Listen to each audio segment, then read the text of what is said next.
नमस्कार। द देसी अड्डा पर आपका स्वागत है। मैं हूं राकेश तिवारी। देखिए, ईडी की बिहार वाली अलमारी खुल गई है। बरसों से इस अलमारी में रखे फाइलों में धूल जम रही थी। अब धूल को साफ किया जा रहा है, फाइलें निकाली जा रही है और पढ़ा जा रहा है। ये अलमारी तब भी नहीं खुली थी जब नीतीश कुमार मोदी के खिलाफ थे। ये अलमारी तब भी नहीं खुली थी जब नरेंद्र मोदी को नीतीश कुमार के समर्थन की जरूरत नहीं थी, बीजेपी को पूर्ण समर्थन था। लेकिन ये अलमारी अब खुल चुकी है, जबकि केंद्र की जो मोदी सरकार है वो नीतीश कुमार के बैसाखियों के बदौलत चल रही है। तो आखिर ये अलमारी अब कैसे खुली है और इस अलमारी में रखे फाइलों की धूल झाड़ कर क्यों पढ़ा जा रहा है? कहीं इसके पीछे राजनीतिक कारण तो नहीं? जो आरोप ईडी पर लगता था कि सरकार के पक्ष में वो काम करती है, कहीं ईडी अपना मन तो नहीं बदल दिया और ईडी ने अब बिहार में अधिकारियों, नौकरशाही और भ्रष्टाचारियों के बीच जो गठबंधन था उस पर हथौड़ा तो चलाना नहीं शुरू कर दिया। क्या है पूरा मामला, आज इस बात पर चर्चा करेंगे और आपको बताएंगे कि बिहार में किस तरह से ईडी ने अपना काम करना शुरू किया है, किस तरह से भ्रष्टाचारियों और नौकरशाही के बीच जो गठजोड़ हुआ है उस पर हंटर चलाना शुरू किया है और इस हंटर चलाने के पीछे की कहानी क्या है। कहीं ऐसा तो नहीं कि बिहार में राजनीति को ईडी के सहारे साधा जा रहा है, क्योंकि ऐसी स्थिति तो तब भी नहीं थी जब मोदी जी की सरकार बिना किसी रोक टोक के केंद्र में चल रही थी।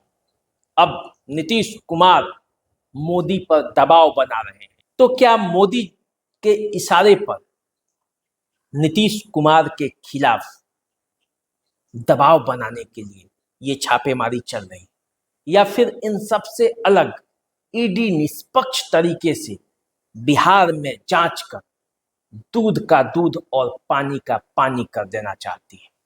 क्योंकि पिछले 20 सालों से जिस तरह से बिहार में शासन और प्रशासन चला है उसकी भी एक कहानी है और ये कहानी राजनीतिक गलियारों में चर्चा का विषय रहा।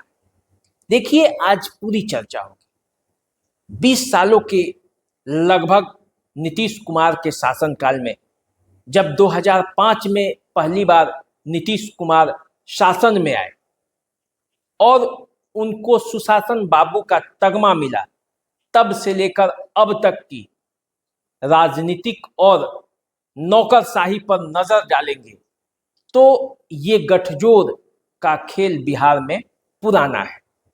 लगभग 20 सालों से कई कई आईएएस अधिकारी एक एक विभाग या फिर बदलकर उसी विभाग में चले आते हैं। बरसों बरस तक एक ही विभाग पर उनका कब्जा रहा है और जब ये कब्जा रहा है तो खेल भी हुआ है। ईडी की सब पर नजर है, क्योंकि अब फाइलों को निकाला जा रहा है। जो जो आरोप लगते हैं और लगे हुए हैं उन आरोपों को खंगाला जा रहा है और इसी का नतीजा रहा कि संजीव हंस और उनके कारोबारी मित्र पूर्व विधायक गुलाब यादव के बीच जो रिश्ते हैं और जो भ्रष्टाचार के सबूत मिले हैं वो अब परतें खोल रही हैं। देखिए, बिहार में लंबे अरसे से लगभग 1 दर्जन अधिकारियों के भरोसे ही पूरा शासन और प्रशासन चल रहा है। खाना पूर्ति के लिए और आईएएस अधिकारी तो हैं, लेकिन सभी मलाईदार पोस्टों पर वही 1 दर्जन अधिकारी घूम फिर कर उसका प्रभार संभालते हैं और तभी से ये आरोप भी लगते हैं कि ये सरकार सुशासन बाबू के इकबाल से चल रहा है या फिर आईएएस बिहार चला रहे हैं। तो देखिए पूरा मामला जो है, उस मामले के तह में जो जांच एजेंसियां हैं, संजीव हंस और गुलाब यादव के यहाँ छापेमारी के बाद से जो परतें खुल रही हैं, एक के बाद एक, एक के बाद एक मामले खुल रहे हैं, और इससे बिहार के लगभग 1 दर्जन विभागों के प्रधान सचिवों पर ईडी की नजर है। ईडी के रडार पर आ चुके हैं ये विभाग। केवल ऊर्जा विभाग ही नहीं, जिसके ऊर्जा सचिव, प्रधान सचिव संजीव हंस है, बल्कि और भी विभाग हैं जिस पर ईडी की नजर है और इन मामलों को खंगाला जा रहा है।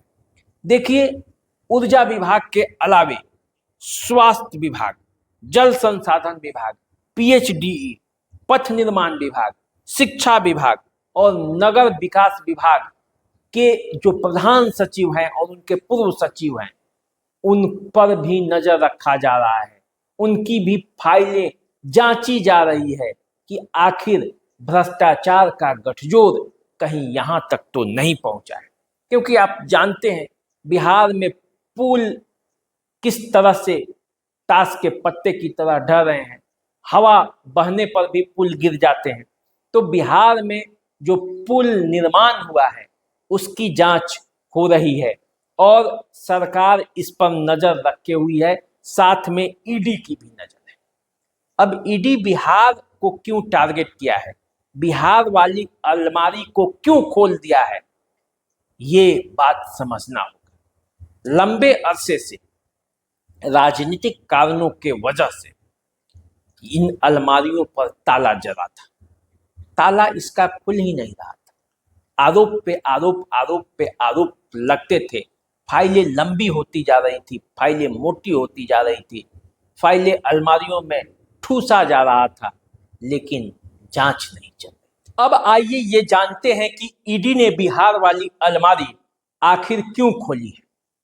ईडी ने बिहार वाली अलमारी इसलिए खोली है क्योंकि एक महिला ने बिहार के चर्चित आईएएस अधिकारी संजीव हंस पर वर्षों पहले ये आरोप लगाया था कि उनका गैंग रेप किया गया है। संजीव हंस और उनके कारोबारी मित्र पूर्व विधायक गुलाब यादव उनके साथ शोषण किया है, उनका गैंग रेप किया है, और जो उनका बच्चा है वो संजीव हंस का है। महिला ने जो आरोप लगाया है उसके बाद हड़कंप मच गया और इस आरोप के जांच में ये पाया गया कि प्रथम दृष्टया उसकी बातें सत्य प्रतीत होती है, और इसी पर जब जांच हुई तो कई परतें दर परत खुलती चली गई। मनी लॉन्ड्रिंग से लेकर आय से अधिक संपत्ति के मामले खुल के सामने आए। भ्रष्टाचार के कई आरोप, राजनीतिक साठगांठ और कारोबारी साठगांठ के सबूत भी मिले। नौकरशाही और भ्रष्टाचार का गठजोड़ भी मिला और ऐसा लगा जैसे लंबे समय से बिहार में इस तरह का खेल चल रहा है, और जब एक विभाग में ऐसा हुआ तो न जाने कई विभागों में ये खेल लंबे समय से चल रहा होगा। अब ईडी इस पर सख्त है और जांच कर रही। अब ईडी सख्त है तो भी कई सवाल उठ रहे हैं। सवाल यह है कि आखिर इतने दिनों तक ईडी कहां थी और ईडी बिहार के किसी मंत्रियों के खिलाफ या सचिवों के खिलाफ पहले एक्शन में क्यों नहीं थी। अब जबकि नीतीश कुमार के बैसाखी के सहारे केंद्र सरकार चल रही है, तब क्यों ईडी इतनी तेजी में है। देखिए, बिहार में विधानसभा का चुनाव है और हर दल चाहता है कि उसकी पार्टी मजबूत स्थिति में हो, चाहे वो गठबंधन के अंदर हो या गठबंधन के बाहर। हर दल की इच्छा होती है, गठबंधन में रहते हुए भी एक दूसरे से आगे निकल जाने की इच्छा होती है, क्योंकि एक दूसरे पर निर्भर नहीं रहना पड़े। और ये सहमत का खेल इस बात का उदाहरण है कि बिहार में कुछ बड़ा होने वाला है। ईडी सक्रिय है और ईडी अपना काम कर रही है। ऐसा नहीं है कि ईडी पूर्वाग्रह से ग्रसित होकर कोई काम कर रही है, वो अपना काम कर रही है, और जब काम कर रही है तो नतीजे भी सामने आ रहे हैं, और जब नतीजे सामने आ रहे हैं तो ये अभी कई और लोगों को अपने लपेटे में लेंगे, और जब जांच होगी और परतें खुलने लगेंगी तो सिर्फ ऊर्जा विभाग ही नहीं बल्कि पथ निर्माण विभाग, जल संसाधन विभाग, शिक्षा विभाग, नगर विकास विभाग में भी कई भ्रष्टाचार के आरोप हैं, उस पर भी जांच हो सकती है, उसके भी पोल खुल सकते हैं, और जब परतें खुलेंगी तो फिर मामला कैसा होगा ये देखने वाला होगा। लेकिन फिलहाल यदि विधानसभा का चुनाव है तो इसीलिए मामला गर्म है, और उस गर्म मामले में सब कोई अपना हाथ सेकना चाहता है। विपक्ष भी सरकार पर सवाल उठा रही है, और सरकार के अंदर भी कई तरह की खिचड़ियां पक रही हैं। देखना यह है कि रिजल्ट क्या होता है। नीतीश कुमार नीति आयोग की बैठक में नहीं गए, तो क्या यह दबाव बनाने की रणनीति है? ऐसा कहा जा रहा है कि केंद्र सरकार नीतीश पर और नीतीश केंद्र सरकार पर दबाव बनाना चाहते हैं। नीतीश चाहते हैं कि बिहार को उसका अधिक से अधिक हक मिले, और नरेंद्र मोदी भी चाहते हैं कि जो हक दे उसके बदले पार्टी को भी फायदा हो, उनको जीत मिले। वो बिहार में जो छोटे भाई की भूमिका में बरसों बरस तक रहते रहे हैं, बड़े भाई की भूमिका में आ जाए। तो भले ही ये कहा जा रहा है कि नीतीश कुमार के नेतृत्व में ही 2025 का विधानसभा का चुनाव होगा, लेकिन कोई अंदर से ये चाहता नहीं, क्योंकि सबको पता है कि 25 का चुनाव कितना महत्वपूर्ण है।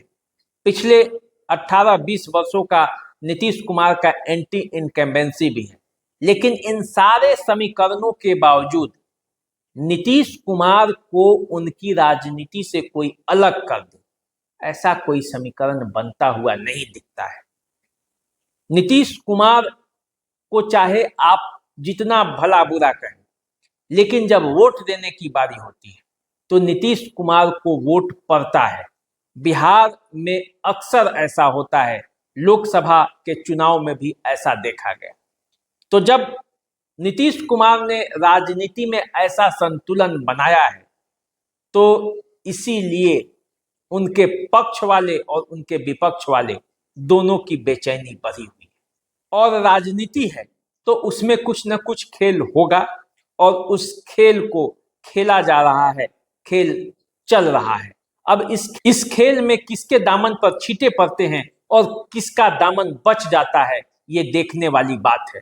फिलहाल आप हमारे चैनल को सब्सक्राइब कर लीजिए, फेसबुक इंस्टाग्राम पे हमें फॉलो कीजिए, अपना कमेंट लिखिए। अभी दीजिए इजाजत, नमस्कार।